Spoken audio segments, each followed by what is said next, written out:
बिस्मिल्लाहिर्रहमानिर्रहीम। अस्सलाम वालेकुम व्यूअर्स। जैसा कि आपने मेरा पिछला टॉपिक जो है वो पढ़ लिया होगा, आई होप आपको अच्छी इन्फॉर्मेशन मिल ही रही होगी। आज मेरा जो लेक्चर है वो 5th लेक्चर है इन सीरीज़ पाकिस्तान अफेयर्स के टॉपिक लखनऊ पैक्ट 1916 पे।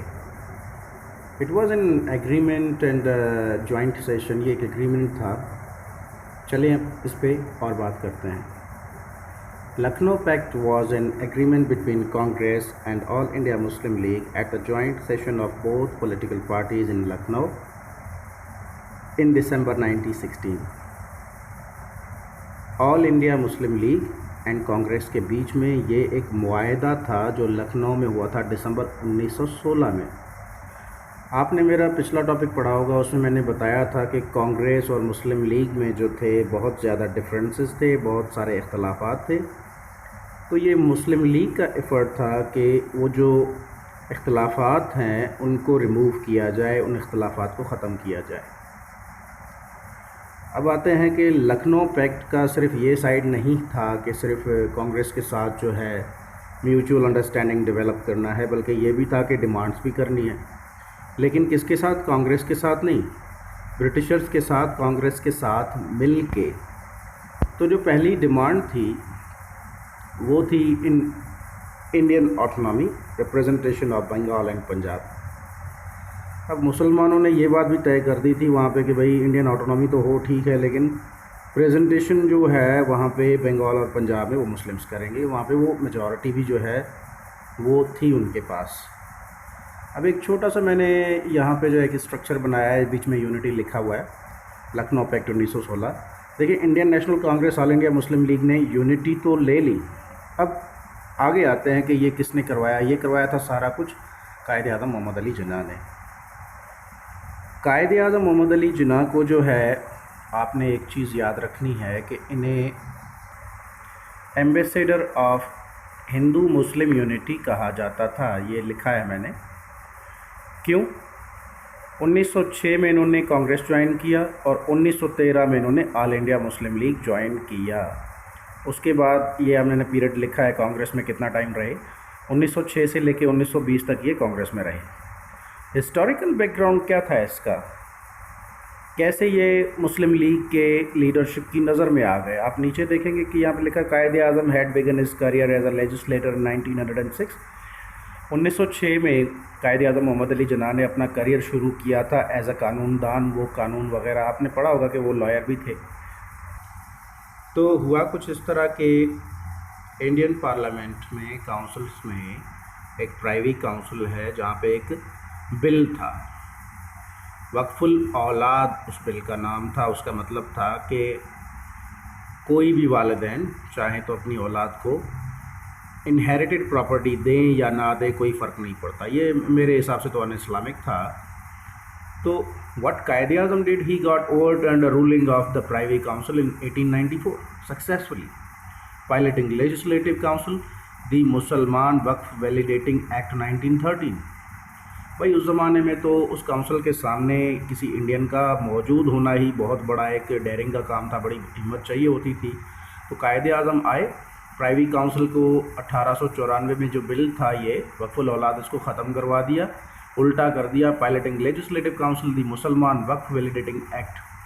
अब ये मुसलमान वक्फ वैलिडेटिंग एक्ट 1913 में उन्होंने पास करवा दिया। ये जो फैसला था ये judicial decisions in sight of Islamic laws था। ठीक है, अब आते हैं नीचे लखनऊ पैक्ट 1916। आप देखेंगे Muslim leadership notice and went Mohammad Ali Jinnah. इस टाइम पे जो है मुस्लिम लीग क़यादत उनको देख रही थी, इसीलिए उन्होंने नोटिस किया और मोहम्मद अली जिन्ना के पास गए to make him an mediator between Muslim League and the Congress. Congress और मुस्लिम लीग के बीच में जो है सुलह करवाने के लिए उनके पास गए।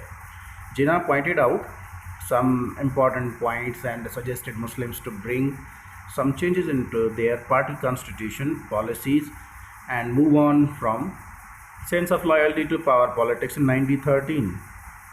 Muslim League did so. अब जिन्ना ने कुछ पॉइंट्स निकाली इनकी पार्टी पॉलिसीज़ की, कॉन्स्टिट्यूशन की, कि आपने लिखा हुआ है कि भाई we will promote sense of loyalty with Britishers. इससे आपके खिलाफ जो है प्रोपेगेंडा भी होता है, आपकी इमेज को जो है नेगेटिव पोर्ट्रे भी किया जाता है। इसको ख़त्म करें, इसमें चेंजेस लाएं। तो मुस्लिम लीग नून ने वो कर दिया। अब ये था वो constitutional change. Sense of loyalty को जो है इसको आप एंड कर दें। एंड करने के बाद किस तरफ आपने जाना है? पावर पॉलिटिक्स की तरफ जो है आपने जाना है, ठीक है। अब इस दौरान 1913 के बाद जब ये सब हो रहा था तो मैंने आपको बताया कि लखनऊ पैक्ट हुआ था 1916 में। 1913 से लेकर 16 तक जो टाइम था ये बड़ा ही मुश्किल वक्त रहा ब्रिटिशर्स के लिए। वो क्यों, आए देखते हैं। सेकंड पॉइंट में आप देखेंगे कि 1914 में वर्ल्ड वॉर 1 जो है वो स्टार्ट हो चुका था, शुरू हो गया। पर अजीम जंग पहली जो थी वो शुरू हो गई, जंग अजीम। उसके बाद तीसरा है कि 1915 में लेजिस्लेटिव काउंसिल 1909 को भी प्रपोज़ किया गया कि ये होना चाहिए, हुआ नहीं था, अब तक नहीं हुआ था। हम लोग 1909 में नहीं है, हम लोग 1915 में हैं। फिर चौथे पॉइंट पे 1915 में जो है इन्होंने डिमांड रखी 27 इंडियन सीट्स, ठीक है। 2 सेशंस चले थे, एक में इन्होंने 27 इंडियन सीट्स की डिमांड रखी। 19 सीट्स, मेमोरेंडम ऑफ 19 इसको कहा जाता है, जिसमें से जो है 27 सीट्स में 19 जो थी वो जनरल थी, बाकी मुसलमानों के लिए थी। ये हुआ था बम्बई में। अब ये सारे चैलेंजेस जो थे ये कौन फेस कर रहा था? ये फेस कर रहे थे भाई ब्रिटिशर्स। अब आते हैं 1916 पे। 1916 में जॉइंट सेशन हुआ between Congress and Muslim league. ये भाई यूनाइटेड हो गए, ये यूनिटी इनको मिल गई to work together for common agendas. एक जैसे जो उनके एजेंडा हैं, जो आम एजेंडा हैं, उन पे एक साथ काम करने के लिए इनमें इत्तेहाद बन गया। इस पैच के टॉप को जो है आप गौर से देखें, यहाँ पे 1892 एक्ट बना, वहाँ पे 5 सीट कर दी गई एग्जीक्यूटिव काउंसिल में। फिर 1909 में एक्ट में 6 सीट्स कर दी गई इंडियंस के लिए। अब लखनऊ पैक्ट आया यहाँ पे, उसके बाद 1919 यानी 1919 एक्ट आना था, उसके बाद 1935 एक्ट भी आना था। 1919 में तो भाई 5 ब्रिटिशर्स के लिए कर दी गई, 3 इंडियंस के लिए कर दी गई। तो आप ये देखें 1, 2 फिर 3 इंडियंस, यानी कि ये ग्रेजुअल प्रोसेस था। वो अपना एक्सपेंशन इन पावर गेनिंग जो है प्रोसेस उनका चल रहा था। अब आते हैं डिमांड्स पे। Increase seats in executive council, 50% इनको एग्जीक्यूटिव काउंसिल का चाहिए था। सेपरेट इलेक्टोरेट, ये मुसलमानों को चाहिए था ताकि जो कांग्रेस या फिर दूसरी हिंदू जमायतें हैं वो हमारे साथ कोई भी ऑपरेसिव बिहेवियर ना रखें, और ऐसी निशानियां मिल रही थी इनको, डेवलप हो रही थी ऐसी अप्रोचेस। लेजिस्लेटिव काउंसिल जो होती है उसमें सभी को, इंडियंस को चाहिए थी। 150 सीट्स वर डिमांडेड, 150 सीट्स जो है मांगी गई थी। अब जुडिशरी में आपको मैंने पहले ही बताया कि इस्लामिक लॉज जो है वो भी थोड़ा सा स्ट्रेस कर रहे थे मुस्लिम्स। अब हिंदूज़ ने तो कुछ और ही किया होगा अपने हिसाब से, तो इसको मैंने थोरोली डिस्कस नहीं किया। अब आते हैं लखनऊ पैक्ट की जो है डिमांड्स पे। जब तक लखनऊ पैक्ट की डिमांड्स आप नहीं समझते, आप कुछ नहीं समझते। लखनऊ पैक्ट जब हो रहा था उस वक्त के जो सर्कमस्टेंसेस थे, जो कंडीशंस थी ब्रिटिश के लिए, वो बड़ा क्रिटिकल टाइम था। मैं आपको बता चुका हूँ भाई। खिलाफत मूवमेंट जो है ये 1918 से 24 तक जो है ये स्टार्ट हो चुकी थी। Pan Islamist political protest campaign launched by Muslims of British India by Maulana Shaukat Ali, Maulana Mohammad Ali Jauhar to restore the caliph of Ottoman caliphate. आपने इन चीज़ों को याद रखना है, ये नाम अक्सर MCQs में आते रहते हैं। अब से आप खुद भी MCQs बनाया करें और मेरे साथ शेयर किया करें कमेंट बॉक्स में। दूसरा था वर्ल्ड वॉर 1, ये 1914 से लेके 18 तक चला। मॉडर्न पॉलिटिक्स जो थी, जैसे ग्लोबल पॉलिटिक्स में सोशलिज्म का कॉन्सेप्ट बड़ा प्रमोट हो रहा था, उसका भी एक असर पड़ा। अब आपने क्रिटिकल टाइम को स्टडी कर लिया कि क्या क्रिटिकल टाइम था, क्या सिचुएशंस थी। अब आते हैं डिमांड्स पे।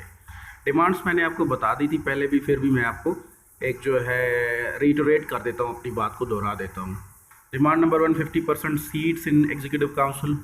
डिमांड नंबर 2 लेजिस्लेटिव काउंसिल में जो नेक्स्ट रिफॉर्म आएगा उसमें 150 सीट्स दी जाएंगी, जो कि 80% होता है, यानी कि वो इनडायरेक्टली क्या मांग रहे थे, decision making power required majority को, अक्सरियत को जो है डिसीजन मेकिंग पावर की ज़रूरत थी। अब यहाँ पे देखें 1890 में 4 से 5 कर दी गई, फिर यहाँ से जो है 1909 में 60 सीट्स थी, 60 में से 27 जो थी, आपको पता होगा कि 27 जो थी वो इंडियंस को मिली, और रिमेनिंग जो 60 में से जो 33 बची वो भाई ब्रिटिशर्स ने रख ली। अब आते हैं नीचे। ब्रिटिश ने कहा कि we are ready to flourish democracy with bicameral legislature. बड़ी चालबाज, बड़ा स्मार्टली प्ले किया इन्होंने कि हमें जो है डेमोक्रेसी को बढ़ाने में कोई एतराज़ नहीं है, लेकिन बाइकैमरल होगा, दोहरा मयार होगा। किस तरह से बाइकैमरल? हम कहते हैं कि a government having 2 systems. Single government को हम कहते हैं यूनिकैमरल, एक ही हुकूमत होगी और कोई नहीं होगा, एक ही हाउस होगा। लेकिन यहाँ पे बाइकैमरल कर दिया गया, 2 हाउसेस होंगे। जैसे हमारे यहाँ है ना अपर हाउस और लोअर हाउस, अपर को हम सेनेट कहते हैं और लोअर हाउस को हम पार्लियामेंट कहते हैं। जैसे इंडिया में आज भी वही चल रहा है, राज्यसभा और लोकसभा, ये आपने देखने के 2 को कर दिया। अब ब्रिटिश क्या करने वाली थी मैं आपको आगे ज़रूर बताऊँगा। हाउस 1 इलेक्टेड रिप्रेजेंटेशन, हाउस 1 जो था इलेक्टेड रिप्रेजेंटेशन था, हाउस 2 जो था equality for all units of state. ठीक है। अब इसमें जो सुपीरियर था हाउस, वो ब्रिटिश अपने पास रखने वाला था, वो भी आगे मैं आपको साबित करके बताऊंगा। लेजिस्लेटिव काउंसिल में 150 सीट्स डिमांडेड थी, लेकिन मिली कितनी? Indian legislative council 145 seats accepted, ये मंजूर हो गया। दूसरा था council of state, 34 Indian seats थी, इलेक्टेड बाय 26 ब्रिटिश सीट्स। अब 26 जो ब्रिटिश सीट्स पे इलेक्ट होंगे वो इलेक्ट करेंगे, वो सॉरी ये तो सिलेक्शन हुआ, इलेक्शन नहीं हुआ, ये खुद इलेक्टेड थे और आगे से सिलेक्शन करते थे 34 इंडियन सीट्स की। ये तो इस तरह से हो गया ना कि जैसे गधा हुक्म दे घोड़े को। अब आगे आ जाते हैं कि forms from legislative council it renamed as Indian legislative council. भाई लेजिस्लेटिव काउंसिल को रीनेम किया गया, फिर से दूसरा नाम रखा गया एज इंडियन लेजिस्लेटिव काउंसिल। अब काउंसिल ऑफ स्टेट अफेयर्स जो थी, इस पे भी एक इशू था, लेकिन पहले हम पढ़ लेते हैं। Council of state kept final authority by playing smartly. बड़ी होशियारी के साथ उन्होंने दिस एक्टेड स्मार्टली, और काउंसिल ऑफ स्टेट जो है वो उन्होंने अपने पास रखी, फाइनल अथॉरिटी उनके पास थी। And kept situation under British control, और सारा जो मरहला था, सारा जो एक सिनारियो बना हुआ था, वो उन्होंने अपने अंडर कंट्रोल ही रखा। तो अब आते हैं हम लोग जो है डिमांड नंबर 3 पे, separation of judiciary and executive. ये कैसे था अब आपको मैं नीचे बताता हूँ। Central governor general appointed by British parliament. अब उसके पास क्या अख्तियारात थे? पहला अख्तियार था कि सेंट्रल में जो एग्जीक्यूटिव होता है, जो लेजिस्लेटिव होता है, ये दोनों इसी के हाथ में थे, इसी के अंडर कंट्रोल थे। और दूसरा, प्रोविंशियल गवर्नर जनरल की अपॉइंटमेंट भी यही करते थे, सेंटर वाले गवर्नर जनरल। अब प्रोविंशियल गवर्नर जनरल क्या करते थे? अपने प्रोविंस में एग्जीक्यूटिव और लेजिस्लेटिव्स को अपॉइंट करते थे। यहाँ पे कंप्लीट कंट्रोल, एब्सोल्यूट कंट्रोल जो है वो गवर्नर जनरल सेंट्रल के पास है। डिमांड नंबर 4 आप देख सकते हैं, प्रोविंशियल ऑटोनॉमी, सूबाई खुद मुख्तियारी। अच्छी बात है, मिलनी भी चाहिए।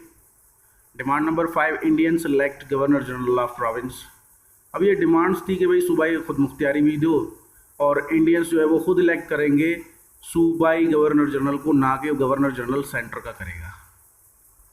उसके बाद डिपार्टमेंट्स जो थे प्रोविंशियल गवर्नर के पास, वो थे फॉर एग्जांपल फॉरेक्स एक्सचेंज या कस्टम्स, इस तरह से कोई भी डिपार्टमेंट जो है आप दे दे सूबाई गवर्नर जनरल को। हुआ क्या? रेस्पॉन्स फ्रॉम ब्रिटिश, ये तो डिमांड्स थी। अब ब्रिटिश क्या दे रहा है? Dual form of government, bicameral, मैंने आपको बता दिया। Indians were transfer departments. अब इंडिया में जो इंडियंस को जो ट्रांसफ़र किए गए डिपार्टमेंट्स, ये जो थे किसके कंट्रोल में थे? सेंटर के कंट्रोल में थे। ठीक है, इंडियंस ने मांगी थी ये डिपार्टमेंट्स, एग्रीकल्चर एंड हेल्थ, लेकिन इनको मिली नहीं। तो नीचे से गवर्नर रिजर्व्ड डिपार्टमेंट्स जो है रखी गई थी सूबाई गवर्नर के हिसाब से, प्रोविंशियल गवर्नर को दी गई थी इरिगेशन एंड फाइनेंस। अब यहाँ पे भी इन्होंने स्मार्ट प्ले किया। देखें, एग्रीकल्चर को चाहिए होता है पानी, वो देगा इरिगेशन सूबाई, लेकिन एग्रीकल्चर जब डेवलप होगा, फसलें उतरेंगी, पैसा टैक्स कटौतियाँ होंगी, तो कमाई किसकी होगी? सेंटर की होगी भाई। अब हेल्थ का जो मसला था वो सेंटर के पास था, लेकिन उसको फाइनेंस कौन करेगा? प्रोविंसेस करेंगे। ये बहुत बड़ी एक इनजस्टिस थी which is done to Indians. किसी भी इंडियंस के साथ जो है ना, ये बहुत ही बुरा सलूक था। अब डिमांड नंबर 6 पे आ जाते हैं। Indians asked why secretary of state has been appointed and given salaries. I think Indians have had realized at that time that why we are bearing burden on economy। ये economy पे हम लोग burden क्यों बर्दाश्त करें? खामखा secretary of state रखा गया, 15 और या 15 से ज़्यादा उसके जो है असिस्टेंट्स रखे गए हैं, जो उसके ऑफिस में जो है एज ए स्टाफ काम करते हैं। सो इंस्टीड ऑफ दैट, उसकी जगह पे appoint 2 assistants of secretary of state. ये इंडियंस ने कहा कि 2 ही असिस्टेंट लगा दो, उसके नीचे एक होना चाहिए ब्रिटिश और दूसरा होना चाहिए, ये भाई इंडियन आ गया, ये ब्रिटिश आ गया। तो इसके रिस्पांस में जो है ब्रिटिशर्स ने कहा कि no need of creation of new seats, S N E को जो है क्रिएट ना किया जाए। अगर ये इंडिया के ख़जाने पे बर्डन है तो स्टेट सेक्रेटरी उसके असिस्टेंट्स को तनख्वाह हम लोग देंगे, आप फिक्र ना करें, लेकिन नई सीट्स क्रिएट नहीं होंगी वहाँ पर। डिमांड नंबर 7 पे आ जाते हैं। Right of discussion over bills. अब इंडियंस को जो है, जो बिल्स पास होते थे काउंसिल्स में, उन पे डिस्कशन का राइट नहीं था उनके पास, तो वो उन्होंने मांग लिया कि हमें बिल्स पे जो है अख्तियार होना चाहिए कि हम लोग बात करें। डिमांड नंबर 8 पे आते हैं। Right of supplementary questions. अब जो रिलेटेड क्वेश्चंस हुआ करते थे बिल्स के हिसाब से या किसी भी इशू पे, वो राइट्स भी उनके पास नहीं थे, बस आके बैठने के ही राइट्स थे। तो उन्होंने कहा कि हमें जो है ना हक हासिल होना चाहिए कि हम सप्लीमेंट्री जो सवालात हैं वो करें। नीचे लिखा हुआ है, follow up oral questions that may be asked during ministerial question sessions in both houses. दोनों हाउसेस में वो क्या कर रहे थे? सवाल पूछने का हक मांग रहे थे, जो कि एक बेसिक राइट है, कोई भी कर सकता है, अच्छी बात है। तीसरा था एथिकल इशू था कि हमारे साथ जो है ये डिमांड 8 में ही आता है कि भाई हम किसी से बात करते हैं, कोई सवाल करते हैं, हमें कोई जवाब नहीं देता, हमारी बात को कोई वैल्यू ही नहीं करता। तो उस पर उन्होंने एक रिस्पांस जो है ना दिया, एक बड़ा ही ज़बरदस्त और बेकार सा इनवैलिड एक इशू बताया कि भाई अगर कोई आपको जवाब ना दे तो ये उसका अपना एथिकल मैटर है, एथिकल मसला है उसका, उसमें हम तो कुछ नहीं कर सकते। आपको कोई जवाब दे, हम किसी को रोक तो नहीं रहे, ना दे तो उसकी अपनी मर्जी है। Now ending up my topic, I must provide you my analysis of what I think about this topic. Lucknow Pact 1916 paved the way for Indians to increase their political power. अब लखनऊ पैक्ट में एक opportunity मिली Indians को कि अपनी वो सियासी ताकत बढ़ाएं। However, the World War I started which weakened British and the Indians put their demands. अब देखिए कि वर्ल्ड वार 1 जंग अजीम 1 जो पहली जो शुरू हुई, उसने ब्रिटिश की जो पोजीशन है उसको कमज़ोर बना दिया। इसीलिए इंडियंस को भी एक अपॉर्चुनिटी मिली और उन्होंने डिमांड्स जो है फॉरवर्ड कर दी। Circumstances compelled British to accept those demands. अब हालात ऐसे बन गए थे कि ब्रिटिश को वो डिमांड्स एक्सेप्ट करनी ही थी, but they accepted the demands smartly, और बड़ी चालाकी के साथ उन्होंने जो है ना उन डिमांड्स को जो है एक्सेप्ट किया, मंजूर किया। granted demands but kept power and authority of decision making under British control। Demands भी ग्रांट कर दी, मान ली, और पूरा जो सिस्टम था उसका कंट्रोल भी नहीं छोड़ा, वो अपने पास ही रखा। For the Indians it was an achievement and they upgraded their position. और इंडियंस के लिए एक बहुत बड़ा मौका था और उन्होंने इसे अचीव भी किया, अपनी जो हालत थी उसको सुधारा भी। It also bridged gaps between all India Muslim League and Congress, और नो डाउट इससे जो है all India Muslim League and Congress के बीच जो इख्तलाफात थे वो ख़त्म हुए और नज़दीकियाँ बढ़ी, और कुछ वक्त तक की सही, लेकिन उन्होंने साथ काम किया। तो इसके साथ अब मुझे इजाज़त दें। आई होप आपको टॉपिक पसंद आया होगा। प्लीज़ वीडियो को पूरा देखा करें, नोट्स भी बनाया करें। CSS और PMS बहुत नज़दीक हैं, सो भी हो सकता है कि आ जाए। Subscribe to my channel, share with your friends, hit the like button and leave your comment in comment box. Allah Hafiz and good luck.